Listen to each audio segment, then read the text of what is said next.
మక్తల్ నియోజకవర్గంలో సిడబ్ల్యూసి సభ్యులు మాజీ ఎమ్మెల్యే చెల్లా వంశీచంద్ రెడ్డి చేపట్టిన పాలమూరు న్యాయయాత్ర మక్తల్ నియోజకవర్గంలో వివిధ మండల గ్రామాలలో తిరుగుతూ జోరుగా సాగుతోంది. పాలమూరు అభివృద్ధియే ధ్యేయంగా యాత్ర కొనసాగుతుందని వంశీచంద్రారెడ్డి తెలిపారు. గ్రామానికి యాత్ర వస్తున్న సమయంలో గ్రామస్తులు ప్రజలు హారతులు ఇచ్చి స్వాగతం పలుకుతున్నారు. వచ్చే పార్లమెంట్ ఎన్నికల్లో కాంగ్రెస్ని గెలిపించండి, అభివృద్ధి చేసి చూపిస్తామని వారు తెలిపారు. ఈ కార్యక్రమంలో మక్తల్ ఎమ్మెల్యే వాకిటి శ్రీహరి, కాంగ్రెస్ కార్యకర్తలు, ప్రజలు తదితరులు పాల్గొన్నారు.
ఎదిగిన ప్రతి ఒక్కరు కూడా కాంగ్రెస్ పార్టీ కార్యకర్త కష్టం మీదనే, కాంగ్రెస్ పార్టీ కార్యకర్త కష్టం చేస్తేనే లీడర్ అయిన మాట 100% నిజమని చెప్పి తెలియజేస్తా ఉన్నా.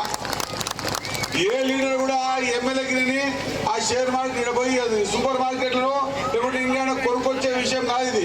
ప్రతి కాంగ్రెస్ పార్టీ కార్యకర్త కాంగ్రెస్ పార్టీ గురించి చెప్పి ఒప్పించి గ్రామాలలో ఒక నమ్మకాన్ని కలిగజేసి ప్రతి ఓటును కూడా ఒడిసి పట్టి డబ్బలేయడం అనేది ఇంత చిన్న మాట కాదు.